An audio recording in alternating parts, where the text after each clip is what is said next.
I want you to stop what you're doing and come and play with me for a little while. My name is William James, I'm the host of The Bald Book Geek. All of my links are down below, so if you guys are interested in getting in touch, feel free. And let's start this, shall we?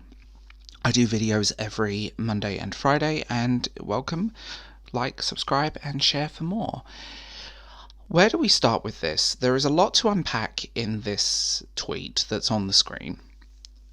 Book Twitter being Book Twitter, a toxic, horrible mess that it is, in all honesty, this is just like a tip of an iceberg of the weirdness, where people will get triggered over the word no.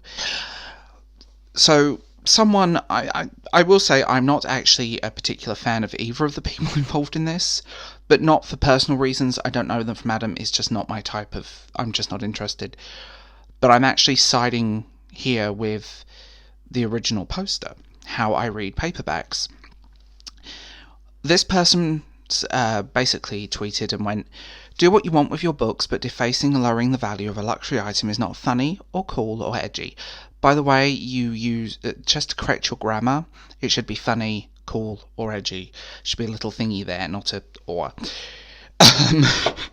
Sorry, that is one of my bugbears in life. There is so much to unpack here because of the divide between book collectors and book readers. And you can be both, you can be whatever, but... And before we even start this, I also, a handful of my books I collected, partly more sentimental value, signed books, stuff like that, but I don't have my books on display. My books are tucked away in a room that you can't actually even see them, in all fairness. They're in a cupboard. This kind of icked me in that sense because it just seemed particularly a tweet for clout. Let's shame someone with a big platform and get some attention on the internet, and that's basically what this was, and we're not going to pretend it wasn't. What I have found is that people aren't willing to hear a simple little fact.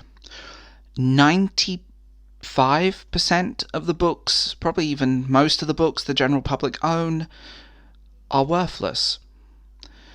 And that's not and I don't mean to you, I don't mean personal value, I mean as in marketable resale value and all of that. Most books are actually worthless. Hardbacks, paperbacks, trade, mass, whatever, they are worthless in that sense. If you try and sell them, you'll maybe get a few pence, maybe £1 something if you're very lucky. To resellers. And why, yes, I do give a lot of books away, and I do try and look after them. I don't like my spines cracking on my paperbacks, but sometimes it's unavoidable. Sometimes you have no choice, especially with big books. Like, if it's like 800-page paperback, it's gonna snap, because you cannot read the pages, especially in the middle of the book. The books that are valuable are a handful of signed editions by a very small group of writers. Most signed editions aren't particularly valuable, and their value will go up and down, but there's a handful that are quite valuable. And you can actually find that all this information is on Google, by the way. But most of these, a handful of these writers' signed editions, particularly from certain dead writers, signed Tolkien work is very, very, very valuable now. C.S. Lewis, Stephen King, signed Stephen King novels are very collectible and very valuable. And folio editions. If you go to the Folio Society and you spend a lot of money on these beautiful hardback bound editions of books, they keep their value. They are worth, not all of them, but a lot of them keep their value and become very, very collectible, partly because they're all limited edition, partly because of the quality of the making, and partly just because they're very good quality books. I did a video actually talking about hardbacks. It's called Are Hardbacks Worth It? And it's a look at the actual construction of books and the fact that there are actually two types of hardback. Proper hardbacks have a nice fabric spine, where fake hardbacks are literally just a paperback glued in to a hardback cover, have a glue. The major issue here is that books are books. They are disposable media, and I know it's a really hard truth, but it's true. Paperbacks especially aren't designed to last. They are They were originally invented to be disposable, cheaply produced, and they are cheaply produced. How many paperbacks will fall apart? How many of your endless copies of the Mortal Instruments that you will never read, that you collected because you loved them so much, will fall apart in a few decades? They are not meant to last. Paperbacks are the ultimate disposable media. Media in its form is disposable. We live in an age where everything is, and I know people want to hold on to media, physical media, but it doesn't always work that way. Sadly, unless you really know what you're doing and the marketable value of your books, most paperbacks, most hardbacks, most any books don't keep their value. I think the biggest question here is partly snobbery, but also this isn't funny, edgy, or cool. You're reading a book. You're reading something.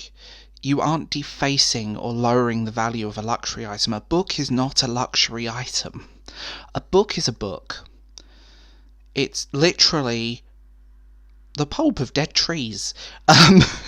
It is not a luxury item in any way, shape, or form. And it's just a book. It's just paper with words in it. You can absorb the words both orally through audiobooks or through digitally ebooks on your Kindle or your iPad or your whatever. A book is that. I will say this, some comic books keep their value, and certain hardback editions of comics and graphic novels keep their value. But the actual value of books is minuscule. And sadly, and it really is, the person that did the tweet, the bitchy, I want attention tweet, what do you, books but defacing, lowering the value of a luxury item is not funny or edgy, really just did it for that.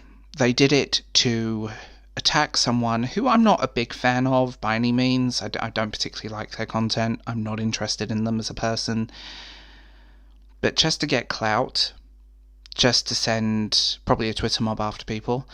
And sadly, at the end of the day, the paperbacks on that guy's shelves, unless there is a handful signed by certain people, or some very rare editions, like there are certain paperbacks that are worth a lot of money, but they're special editions, limited editions, and even then, it varies greatly. Most YA presses aren't worth a lot of money. At the end of the day, they're just books. That's all they are. They are not a luxury item. They are not some piece of beautiful jewellery. They're not going to keep you warm at night. They're just a book. Do what you want with them. Books are meant to be read, meant to be touched, meant to be played with. There's so many ways that sentence could go. So, yeah. Do what you want. Read how you want. And a book is meant to be read.